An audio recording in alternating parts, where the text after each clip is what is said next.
Tuan Yang Dipertua, terima kasih kepada Yang Berhormat Madu Gajah yang telah mengemukakan soalan.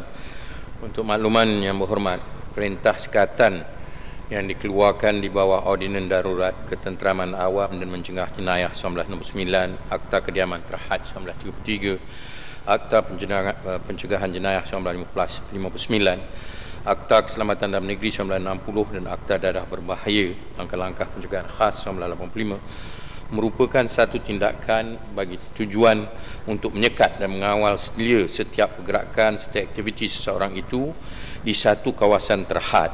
Ini adalah bagi mencegah orang tersebut daripada meneruskan sebarang aktiviti haram yang pernah dilakukannya di satu kawasan. Perintah sekatan ini merupakan satu kaedah pemulihan dan bukannya satu hukuman. Tindakan perintah sekatan ini didapati masih berkesan dan dapat menghindar subjek daripada terus terlibat dalam aktiviti jenayah kerana pergerakan subjek dipantau di satu-satu kawasan yang terhad. Di samping itu, subjek juga terikat dengan syarat-syarat yang telah ditetapkan seperti tidak dibenarkan keluar dari rumah pada waktu yang ditetapkan, berkelakuan baik, dan subjek juga perlu melaporkan diri kepada pihak polis pada waktu yang telah ditetapkan, di mana ia menjadikan subjek tidak bebas untuk menjalankan sebarang aktiviti jenayah. Selain dari pergerakan subjek yang dipantau oleh pihak polis, pemeriksaan mengejut dan ujian urin akan dilakukan terhadap subjek dari masa ke semasa.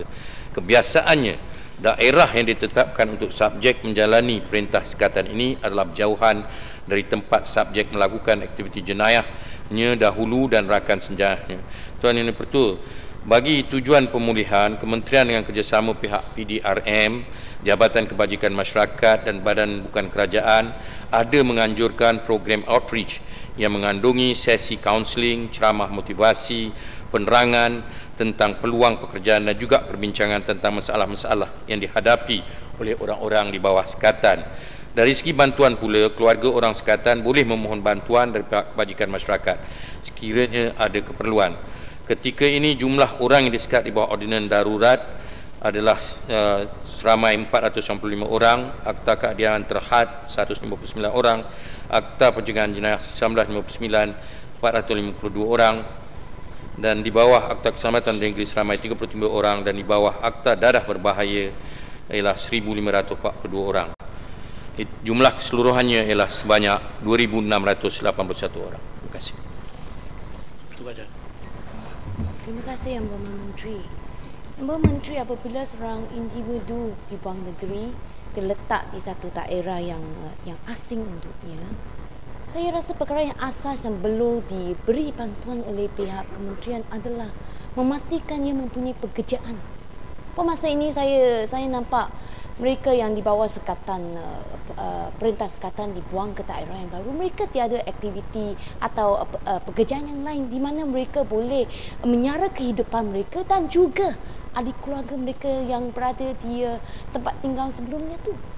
Jadi apakah pihak kementerian mempunyai rancangan untuk memastikan golongan ini sebenarnya boleh berdikari dan boleh dijauhi daripada aktiviti sebelumnya, dan apabila tamat tempoh sekatan mereka balik kembali ke tempat tinggalnya, mereka juga boleh diterima oleh masyarakat dan hubungannya dengan rakan penjenayah sebelum ini adalah telah diputuskan. Yang penting adalah pekerjaan. Sekian, terima kasih. Betul, terima kasih kepada Yang Berhormat. Adalah menjadi hasrat dan tujuan kita apabila kita membuat sekatan.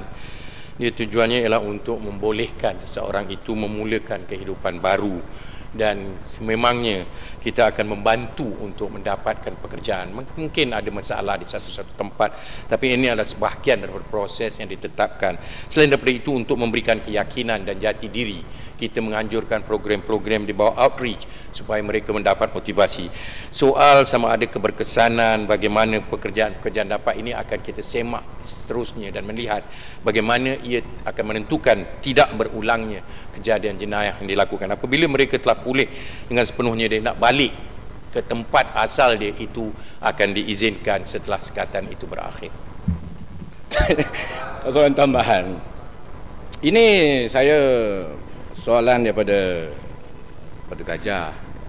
bahawa kita kena prihatin kepada mereka, saya setuju.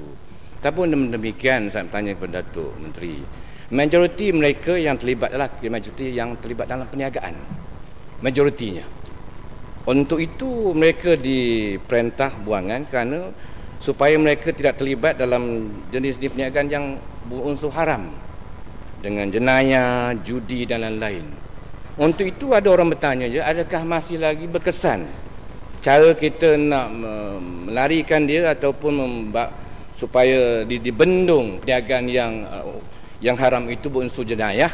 Ini penting kerana unsur-unsur perniagaan berunsur jenayah ini boleh mengakibatkan kesan keselamatan kepada orang raya, orang ramai di kawasan bandar mara itu. Sekarang Datuk Menteri orang kata tidak berkesan lagi kerana ada handphonenya, ada internetnya. Kalau satu perniagaan yang haram, dia boleh menguruskan perniagaan secara internet, secara mobile phone. Orang putih kata, kadang-kadang kata mockery. Ada yang kata begitu, Datuk Menteri. Bahawa mungkin kerajaan, saya nak tanya kepada Datuk Menteri, ada kerajaan membuat satu pembaharuan supaya akta ini lebih efektif. Apa yang dihasratkan oleh kerajaan membendung perniagaan haram kerana yang ada unsur jenayah, kerana itu beri kesan keselamatan kepada orang ramai. Sekarang ini kita bimbang, Datuk Menteri, apa yang berlaku di India baru ni. Ini unsur-unsur jenayah kita perlu bendung. Namun demikian, jangan juga kita tidak prihatin juga kepada mereka yang ada keluarga yang betul-betul susah. Tak semua yang terlibat di tahan itu semua yang ada perniagaan. Mereka itu juga harus kerajaan beri terus keprihatinan kita seperti yang biasa kerajaan buat. Terima kasih banyak Tuan Yang Berhormat Daripada Rompit di atas pandangan dan keprihatinannya. Sememangnya saya pun sendiri sudah melihat kepada akta ini dan dia punya matlamat dan tujuan asalnya. Ada di antara akta ini dan tujuan-tujuannya mungkin sudah ketinggalan zaman. Oleh itu kita perlu menyemak dan mengkaji semula.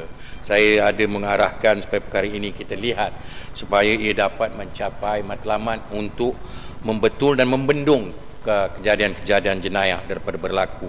Oleh itu kita akan mengambil kira pandangan-pandangan yang diberikan bagi menentukan apa juga akta pencegahan ataupun sekatan yang kita laksanakan.